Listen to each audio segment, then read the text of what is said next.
नमस्ते दोस्तों। तो जुजुत्सु काइसन का चैप्टर 252 के स्पॉइलर आ चुके हैं, जिसमें बहुत सारी चीज़ें रिवील हो चुकी हैं। जुजुत्सु काइसन 250 का जो स्पॉइलर है उसने हमारे बहुत सारे क्वेश्चन के आंसर को रिवील किया है, जैसे कि जो फैन फेवरेट कैरेक्टर है उनका स्टेटस क्या है। यहाँ पर आपको इस वीडियो में सब कुछ जानने के लिए मिल जाएगा, तो प्लीज़ वीडियो को लास्ट तक देखना। तो हर हफ्ते की तरह जुजुत्सु काइसन ने एक थ्रिलरिंग चैप्टर को रिलीज कर दिया है, जहाँ पर सॉर्सरर्स अपनी फाइट को सुकुना के अगेंस्ट कंटिन्यू रखा है। पिछले वाले चैप्टर में एक मेजर क्लिफ एंगर छोड़ा था कि माकी बैटलफील्ड में एंटर करती है और सुकुना को पीछे से कटाना भोंक देती है। और ये जो सीन था ना वो क्वाइट सिमिलर था जब तोजी अटैक करता है गोजो को इन गोजोस पास्ट आर्क में। लेकिन यहाँ पर ये सब जो हैं यूजी और यूता एक बहुत ज़्यादा सीरियस डैमेज ले लिया है किंग ऑफ कर्सेस के अटैक से, और वो था वर्ल्ड कटिंग स्लैश। और आखिरी में जुजुत्सु काइसन इस वीक आ चुका है, जहाँ पे बहुत कुछ रिवील हो चुका है। और मैं सबसे पहले आपको स्पॉइलर वार्निंग दे रहा हूँ, क्योंकि इसमें बहुत ज़्यादा स्पॉइलर होने वाले हैं। तो चलिए वीडियो को स्टार्ट करते हैं। सुकुना ने कोई भी मर्सी नहीं दिखाई जब उसने यूता और यूजी पर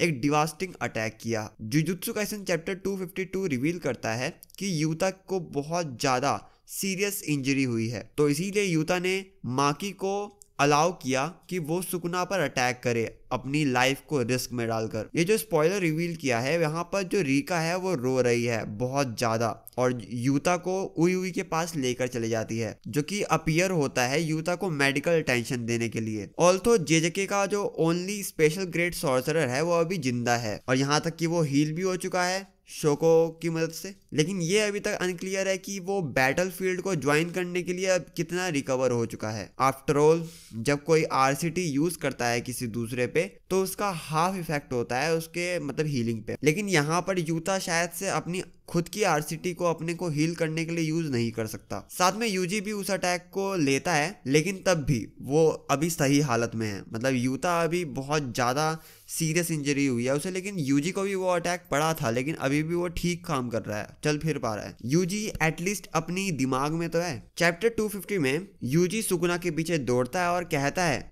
फुशिगिरो अभी ये खत्म नहीं हुआ है, और फिर जमीन पर गिरने से पहले ये कह देता है, और फिर उसे बहुत ज़्यादा खून की उल्टी होने लग जाती है, और फिर उसे एहसास होता है कि वो अपने आप को आरसीटी से खुद को ठीक नहीं कर सकता अभी फिलहाल के लिए, वो इस हालत में है ही नहीं। और इस फैक्ट की वजह से वो ज़्यादा आरसीटी को यूज़ करने की वजह से अपने आप पर दबाव डाल रहा है। यहाँ तक कि इस तरह की टेक्निक से लड़ते वक्त, और वो भी किंग ऑफ कर्सेस के अगेंस्ट लड़ना, ये उस पर बहुत ज़्यादा भारी पड़ रहा है। हालांकि ऐसा लगता है कि यूजी जल्दी ठीक हो जाएगा और इस चैप्टर में वो सुकुना से नहीं लड़ता। और चोजो जो जुजुत्सु काइसन चैप्टर 252 में कई हफ्तों बाद अब लौटा है। वैसे जो चोजो के फैंस हैं वो भी ये सोच रहे थे सुकुना की अटैक की वजह से कहीं वो मर तो नहीं गया चैप्टर 246 में, लेकिन अब यहाँ पे पता चला है कि नहीं भैया, वो अभी मरा नहीं है, वो अभी जिंदा है और लड़ने के लिए भी तैयार है। और वहीं पर जब यूजी स्ट्रगल कर रहा था आरसीटी को यूज करने के लिए, तो चोजो उसकी हेल्प करने आता है लाइक बिग ब्रदर। वो यूजी की पीठ थपथपाता है और कहता है कि आरसीटी को थोड़ा सा स्लो में यूज करो, मतलब कम यूज करो, ज्यादा दबाव मत डालो अपने आप पे। और चोजो उसको गाइड करता है और कहता है कि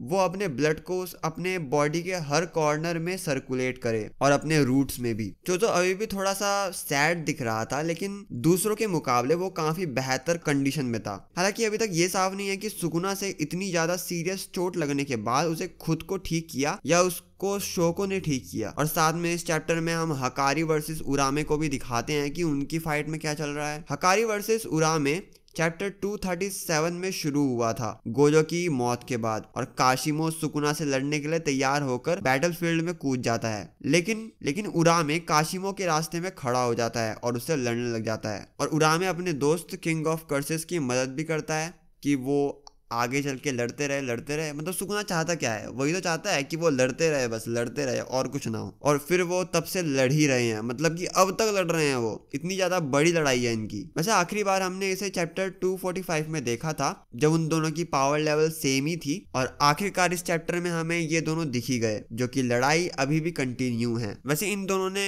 एक दूसरे को काफी पीटा है, लेकिन काफी सीरियस इंजरी नहीं हुई है। हकारी को भरोसा है कि सॉर्सरर ही जीतेंगे, और उरामे उसका मजाक उड़ाती है क्योंकि वो जानती है कि सुकुना अभी भी ज्यादा सीरियस होकर नहीं लड़ रहा है। उरामे कहता है कि गोजो सातोरू के साथ जब सुकुना ने फाइट करी थी तो जो फाइट गोजो सातोरू ने दी थी ना, वो फाइट सुकुना को अभी तक कोई दे ही नहीं पाया है। और इस तरह से वो सॉर्सरर्स का मजाक उड़ाती है और बस यहीं पर चैप्टर खत्म हो जाता है। और उरामे कहती है कि सुकुना तो अभी तक अपनी फुल पोटेंशियल पर आया ही नहीं है।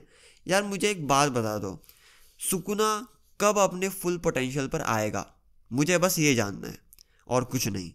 खैर छोड़ो, शायद से लास्ट फिंगर खाने के बाद सुकुना अपनी फुल पोटेंशियल पर आ जाए और वो आई थिंक रिका के पास होगी, क्योंकि यूता ने तो नहीं खाया होगा उसे। आपको इसके बारे में क्या लगता है कमेंट्स में ज़रूर बताना। और अगर आपको ये वीडियो पसंद आई है तो वीडियो को लाइक कर देना, सब्सक्राइब कर देना ऐसे ही वीडियोस के लिए। और मैं जुजुत्सु काइसेन से रिलेटेड बहुत सारी वीडियो लाने वाला हूँ, जिसमें कर्स एनर्जी क्या है, कर्स टेक्निक क्या है और डोमेन एक्सपेंशन को अच्छे से एक्सप्लेन करूँगा हर वीडियो में। तो उसको भी देखना है तो सब्सक्राइब करके रख लो, क्योंकि जल्द ही आने वाली है वो भी। फिलहाल के लिए वीडियो में इतना ही। मैं मिलता हूँ आपको नेक्स्ट वीडियो में, तब तक के लिए धन्यवाद और जय श्री राम।